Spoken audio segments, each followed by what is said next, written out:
This morning, when I got up, I looked at the news and Al Roker was on, and he said, good morning, it's Tuesday. So welcome to our Tuesday press conference. 2-2-2-2.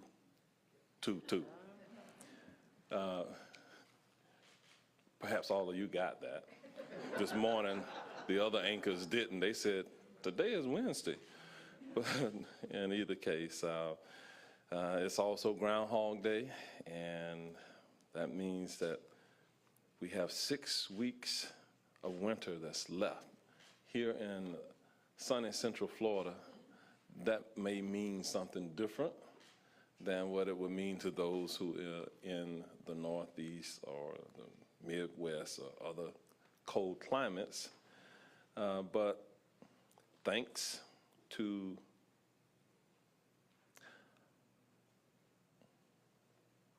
Punxsutawney Field. Is that the way you say it? Close. Yeah, what can I say? Dr. Williamson wanted me to say that. But this is our 171st news conference since the pandemic began, and the first since January the 12th. Of course, many of you know that during that period of time, unfortunately, I even tested positive myself, but I thank God that I had a mild form of COVID. I really didn't have any symptoms, so I was able to continue my work from home and get back to work in person within just a few days. So I'm glad to be back. That really signifies just how the Omicron variant was moving throughout our community. It impacted many of our co-workers here with Orange County government and continues to impact our workforce as well as throughout our community. But there's some good news that we'll share today with you. I hope the news that we share is more good than bad. The Florida Department of Health in Orange County did not elect to send a representative today. You can only fill in the blanks there. Why? There's no representative here. But what we have been told by the local Department of Health is that Orange County now has 365,411 positive cases of the coronavirus reported. The number of Orange County residents who have passed from COVID-19 since the start of the pandemic has now increased to 2,436. During the month of January, the first month of this year, 112 of our residents have been reported to have died of COVID-19. That's a significant number for many reasons. That was the deadliest month for COVID here in Orange County since October. Our 14-day positivity rate is now 25.8%. At one point, I would have thought that that was a terrible number. It's a bad number, but it's much better than it was. That is down 15 points from our last briefing on January the 12th, when our 14-day positivity rate was 40.79%. Again, according to the Department of Health, the percentage of residents ages 5 and older who have had one or more shots of the vaccine in this county is now at 75%. You may remember also that back in December and mid-January, we had record-setting results in the number of COVID-19 gene copies per liter in our wastewater system due to the spread of the Omicron variant. Omicron continues to be the most prevalent strain in our community, but the numbers are declining. The good news, the latest numbers we have are from Monday's testing. The Northwest Reclamation Facility, that on that day it was reported that we had 10.2 million in mid-January, and that has now dropped to 847,600, which is a 93% decrease in the gene copies per liter in our wastewater system. Our South Water facility had $3.5 million just back to mid-January. It is now down to 633,400, which is a 90% decrease from last month. The Eastern facility was at 5.5 million. And our last briefing, that number now has dropped to 1 million, which is an 84% decrease from last month. So that's good news. We have representatives here from our utilities division if you have additional questions. In terms of the testing, we have continued to provide free testing here within Orange County. Barnett Park is still our busiest location. The other two sites are the Econ Soccer Complex and the South Orlando Youth Complex. Each site opens at 9 a.m. daily, and they continue to provide testing until 5 p.m. They conducted a total of 5,000 tests on average each week. Our health services team, we have Dr. Yolanda Martinez, who's here with us today. She can help fill in the blanks on information there. If you need more information about testing sites, you can go to ocfl.net/testing. Remember that the City of Orlando's Camping World Stadium is also open 7 days a week and will be operating through the end of February. Barnett Park remains the only Orange County run site that also provides vaccinations. Anyone 18 years of age or older can get the vaccine between the hours of 9 a.m. and 5 p.m. each day. On the weekends, the children's Pfizer vaccine is available at Barnett for those between the ages of 5 to 11, and a legal guardian must be present with the children. If you can't get to Barnett Park, there are other locations where individuals are also eligible to receive the COVID vaccine here within Orange County. To find a vaccination site near you, we ask that you go to ocfl.net/vaccine sites, or you can simply go to vaccines.gov. The mask mandate in our buildings remains in effect for Orange County employees, and right now we have 80 employees that are out due to COVID. None of them, I'm happy to report, are hospitalized. That is down significantly from last month, where we had nearly 400 employees with the coronavirus. And I'm going to shift gears now and talk about National Wear Red Day. That will occur this coming Friday. In addition to February being Black History Month, it is also Heart Awareness Month. On Friday, it will be the National Wear Red Day to help promote cardiovascular health for women. And so I'm wearing my pin here today in solidarity with the Heart Association's goal of eradicating heart disease and stroke in millions of women nationwide. I hope our residents will wear red on Friday and show their support for this awareness campaign. And now I'd like to call on Dr. Yolanda Martinez from the Orange County Health Services Department. And if you have any questions, by the way, in Spanish, when I'm speaking, we have Ms. Yesenia Negron, who's joined us today.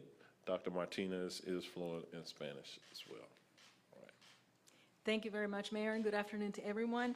And I wanted to echo the message from the mayor earlier that the numbers for COVID seem to be improving. And it's evident also through our testing sites. The demand for testing has decreased tremendously over the last couple of weeks. So we're happy to be able to still assist the residents through the testing and the vaccines. But we know we gauge more or less the need in the community when the numbers start increasing there. And as a matter of fact, when we look at positivity rates in our sites, it's always a good thermometer for what is happening by the numbers that are reported by the health department and positivity in the county as a whole. So I also wanted to mention, and I wanted to thank the mayor for wearing his red dress today, the pin, that is the pin, in solidarity, as he mentioned, with Heart Health Month. We are in February. February is Heart Month. for a variety of reasons, but the first Friday of every February celebrates the National Wear Red Day for the community, and it's a way of bringing awareness to heart disease, which, as many of you, hopefully all of you know, it's the #1 killer or the leading cause of death for both men and women. And the reason for the dress is that while heart disease has usually been associated as a male disease, it also occurs in women, and women don't usually pay attention to it, but it is important to pay attention to it. So wear red, and some of and heart disease is a preventable disease. I know all of you hopefully know that, and there are many steps that we can take to prevent heart disease. Amongst them is not smoking, and if you smoke, stop smoking, and you can see that the decrease in the rate of the heart disease is very rapid when you stop smoking. Physical activity, engage in at least 30 minutes of physical activity a day is very important. A healthy diet, eat healthy, lower fats, lower sugars, low carbohydrates, and that will help you maintain a healthy weight. Also, get good sleep.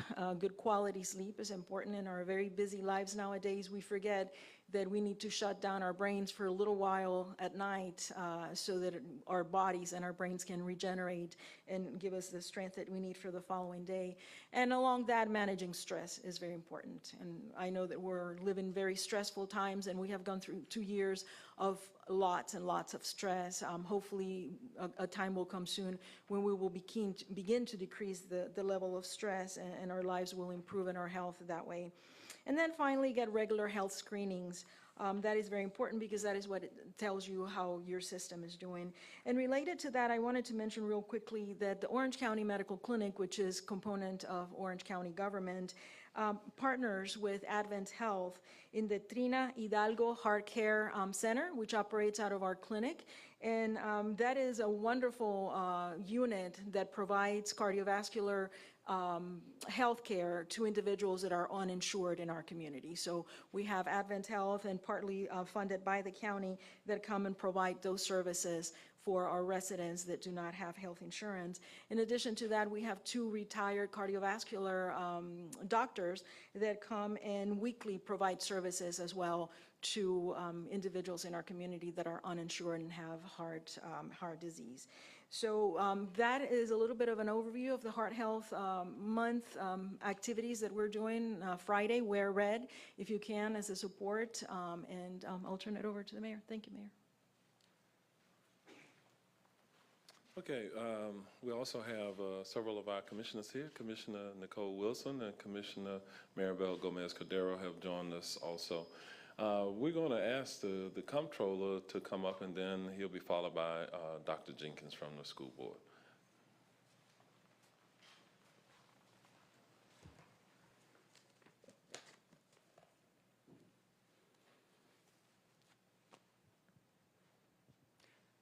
Thank you, Mayor. I'm here to report on the December tourist development tax numbers, but before I do, like the mayor, I can't let it go without saying that, yes, today is Groundhog Day, and I know that if you saw that movie, you'd see that sometimes things feel like they repeat themselves over and over and over again. And Mayor, you might kind of feel like that after 171 press conferences. I've done about 24 or so. And as I move into the tourist tax numbers, you know, the theme of that movie was everything repeats itself. Well, thankfully, the December TDT numbers are not a repeat of last year's TDT numbers. Instead, we collected $28,244,000 in the month of December. And month over month, that was higher than November by about $3.2 million. It was higher than December of 2019 by $2.4 million. To put that in context, this December's collections were the highest December collections in the history of the tourist development tax ever. These were also the 3rd highest monthly collections in the history of the tourist development tax for any month, period. In short, it was a December to remember. So you will see the chart, and that'll show you in picture form how our tourist taxes have done. The last number in purple, the last part of that chart in purple is December, and you'll see just how good it is. And hopefully that's a sign of things to come. And going back to Groundhog Day and what Phil said, I can't say the full name, but I know it's Phil. And but if it's going to be winter up north for 6 more weeks, that's probably very good for our tourism economy here. Moving to the tourist development tax reserve side, reserves increased by $3.1 million in December. And on a cumulative basis, since the start of this pandemic, we have used about $130 million of reserves to meet our TDT obligations. And so now our undesignated reserves have decreased from $181 million to about $51 million, a pretty substantial decrease over the course of the pandemic. Finally, we will release the January TDT figures in early March. And after the presentations are done, I'll be happy to take any questions. Mayor, Dr. Jenkins. Thank you, Comptroller Diamond, and thanks again to Mayor Demings for inviting us to be a part to share some information with the community at large. And thanks again to him for his leadership for our community during this pandemic. A few things I want to mention for the general public. This is old news to our parents, but I will reiterate it nonetheless. First of all, we saw, as everyone is aware, a significant increase in COVID cases in 2022. Those numbers at the start of the year, those numbers have gone down significantly, exponentially, I should say, compared to January. In fact, our numbers are closer to what we had this time of year last year. We continue to monitor those cases, working with the county, the Florida Department of Health in Orange County. And you can see on our dashboard that we had, as of February 1st, 115 new student cases and 37 employee cases. Just as a point of comparison, we were up over 1,000 at the beginning of January, and so we are pleased to see those numbers coming down. You might also recall that we had mask mandatory for all of the adults on our campuses. That remains in place for the month of February as well. It is an attempt to preserve our workforce so that we can keep our schools open. At least through the month of February at this point is what we are projecting. And I also want to mention absenteeism. We, of course, in January had parents who were very concerned about the spread of the Omicron variant, and so we made provisions for excused absences as long as they were in touch with their school and completing their assignments. That opportunity has ended, and now in February, students have to come to school, attend school, unless they are sick or symptomatic or had a positive test. They need to be in school. We know school is the best place for our students to learn. We know that it's not efficient for teachers to try to manage large numbers of students absent while they're also managing their students in the classroom. We also know that February marks the official attendance period that the state will use to calculate actual attendance. Numbers have gone down. We've asked parents to come back, and they have responded very positively. Our absenteeism is back close to what we've had in previous years this time of year. We were in excess of 20% absenteeism. We are now below 9%, I believe, at last count, absenteeism for our students. Teachers as well, we have very low declined absenteeism for any of our teachers who had to be out due to the rise in the pandemic numbers.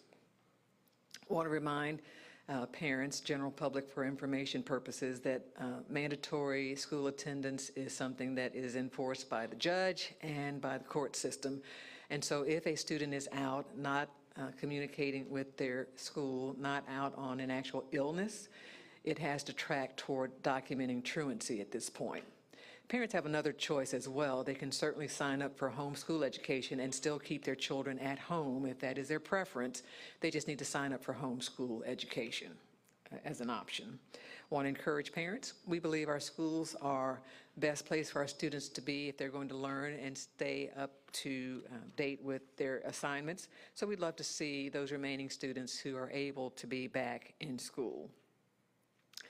On a positive note, I also want to mention that we have vaccination sites. If you look on our website, ocps.net, you will see on February 2nd, 3rd, and 5th, each of those dates, we have 5 to 6 of our high schools hosting vaccination sites. I won't read through the list of those names. They are on our website.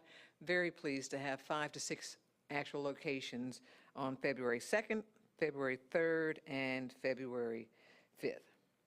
Just to make sure, check our website.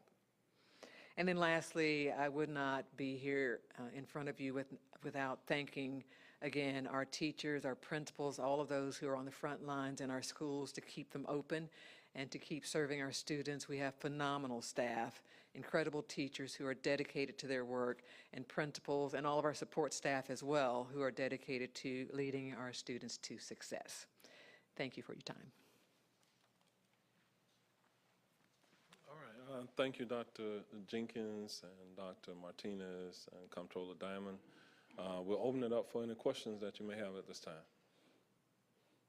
And there's a microphone moving around.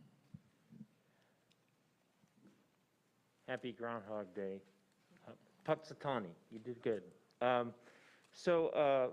Mayor, with most of the metrics trending in the right direction, infections down, tourist taxes up, what are the county's health partners telling you? What are their concerns with the pandemic now? I think everyone is highly encouraged by the fact that the numbers are moving in the directions that we want to see them move. But we still have a relatively high rate of infection. It's still at over 20%. So better than approximately 1 in 4, 1 in 5 persons who are testing are still testing positive.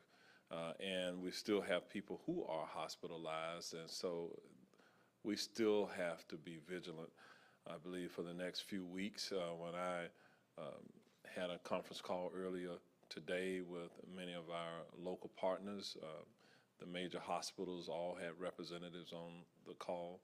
What they are encouraging is that we continue to be vigilant for these next few weeks, and if we do that, we should see the numbers really plateau to a level where perhaps we will no longer be placed in the high rate of transmission category by the Centers for Disease Control. We want to get back down to really that 3% level or below. And without everybody doing their part, we won't be able to get there. So we're all kind of fatigued from dealing with COVID. And as you know, there's another subvariant of Omicron that is out there. It appears to not be as critical in its impact on individuals as the Delta variant. So that's good news. I look for the good news where we can. We're going to continue making certain that for the foreseeable future, our residents have the opportunity to get tested and know their status so that they don't spread it unknowingly to others. Potential twos question for you. First part is, the fact that DOH isn't here to answer some questions. Are you getting the access or information that you need? Because one of the questions I did want to ask is, with all these federal tests being taken inside the home, is that, and maybe it's for Dr. Martinez, is that potentially skewing the positivity rate or the amount of total cases being reported, not just in Orange County, but everywhere for that matter? It's happening everywhere. There's no question. We still do, we're fortunate, we have a great working relationship with the local Department of Health. We have a great relationship with Dr. Pino and his entire staff. Of course, in terms of the transparency of the data that once was being made available to the general public, it's no longer being made available in a timely manner. I'll put it like that. We're primarily relying on the Centers for Disease Control and the numbers that they are releasing as a result of the reporting requirements. So I wish that was better. Are the numbers being skewed? Absolutely.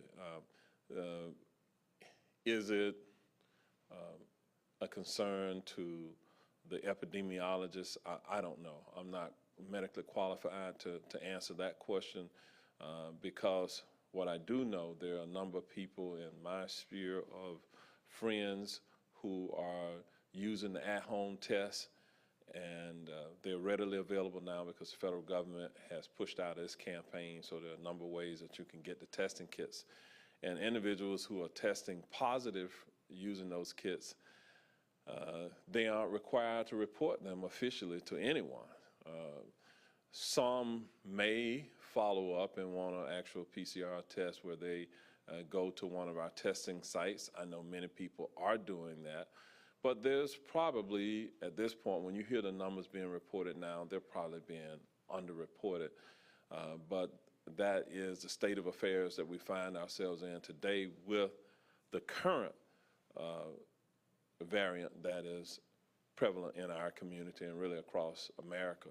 I think we all still have to watch, listen to those who are medically qualified to offer opinions and provide data, and there's an abundance of those that are out there today.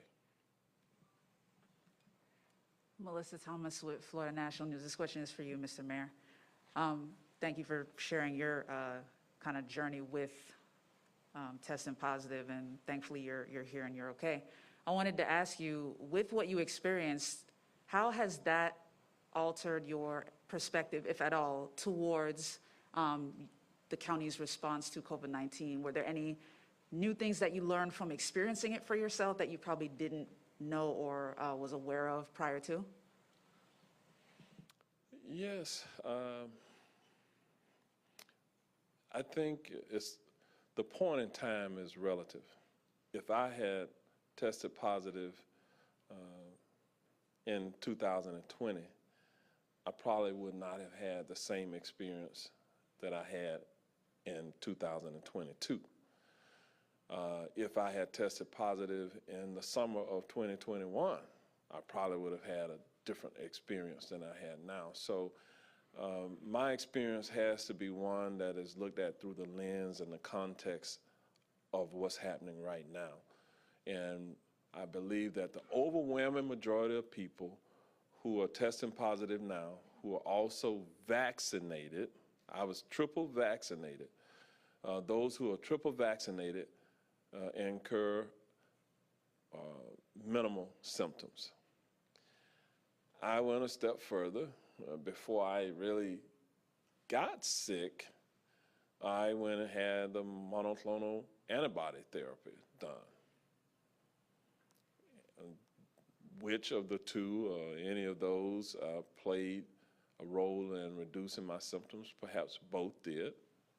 Perhaps I was just incredibly blessed that I was not as sick, didn't end up with symptoms that you hear people describing. I never had a cough, sore throat, shortness of breath. I went on a 20-mile bike ride, out in the air, by myself and alone. And I had a theory that it would help me flush the virus out of my system. So, I played doctor like everybody else does. I played doctor with myself. I took control of the things that I could control. And I was able to, within a relatively short time, take a test and test negative. And so I never got to the point where I had to stop working on behalf of the people of Orange County. I would continue to work 12-hour days from home or on my computer doing virtual meetings for, again, 12 hours or so out of the day. But that's my experience. By the same token, there were people who were vaccinated who ended up hospitalized. But I think that's related to pre-existing conditions that they may have had. And maybe their DNA just was different from mine. I don't know. So when people ask me how did you do? I said, this is how I fared, and I can't tell you definitively why I had the kind of experience I had. So I still encourage everybody, if you are not vaccinated, go get vaccinated, okay? You can hedge your bet. You increase the probability that you're not going to be significantly impacted if you're vaccinated. Only the Department of Health or the hospitals can tell you out of the people who died, how many of them were vaccinated or unvaccinated, how many of them had pre-existing conditions. But there are people today in our hospitals here who are in intensive care units. They're critically ill, and we know that when they end up on ventilators, a certain percentage of them are likely going to die. So it's still a serious thing, and the question is, which one are you? Which human being are you going to be in? You don't want to get it in either case. So that's what I would say. Okay. All right. Laura Greenberg, Fox 35. This question is for Dr. Jenkins. Just talking a little bit more about the absentee issues within the district. My understanding is the district doesn't keep track of why a student might be out sick, whether it's for quarantine or home voluntarily because of COVID concerns. Is that something that you guys have tried to keep track of in the past? Is that something you're concerned that families were or are taking advantage of? So two-part answer. One, I'm not so much concerned that parents would be taking advantage of it because we're able to track whether or not they're staying up with their assignments. And so if you're at home sick or being voluntarily quarantined by a parent during the month of January, as long as you were in touch with the school and completing your assignments, then we were not concerned. It's those students who were actually truant in January, if they weren't turning in assignments, the school couldn't reach anyone, they couldn't get in touch with them. Those are the students that we had to pursue, and there have been a couple of truancy cases pursued that actually have gone to court. But for those parents who are being very responsible and in communication with the school and getting assignments completed, those were considered excused assignments in January. Troy Campbell with Channel 6. This question is for Comptroller Diamond. What do you think is going to be key to stabilize the TDT numbers when we have had record amounts of money we're pulling out of reserves in a 12-month period, while also reporting in that same period a record amount even pre-pandemic of revenue? So going forward, how do we kind of stabilize that? I think there's three things: COVID, COVID, COVID. It's all about the COVID numbers. And, you know, I mentioned that I've probably been here 25 times, and we've had good months, and we've had some honestly terrible months. And the reason is the COVID numbers. When COVID goes away, the tourists will come here. When COVID comes here, the tourists won't come here. And we saw that in April of 2020 when the major theme parks closed. We lost 97% of what we usually get. The reason was COVID and the shutdown. Other months when there's a COVID spike, the numbers, you know, when the COVID spikes go up, the tourism numbers go down. And when the COVID numbers go down, the tourism numbers go up. In December, there was a lot of positivity about this, and people were excited. And I think, you know, at the end of the day, I mean, Orange County is probably the world's greatest leisure tourism, probably the greatest tourism destination in the world. And people want to come here. People save up all year to take their families here, and they want to come here. And if you've got COVID, though, people are going to think twice about it. They're going to think twice about traveling. They're going to think twice about putting themselves and their loved ones at risk, and they'll defer it. They'll do it some other time. So that's the reason. It's a great question, and that's why I just think it's so important to get the COVID numbers under control and keep them under control.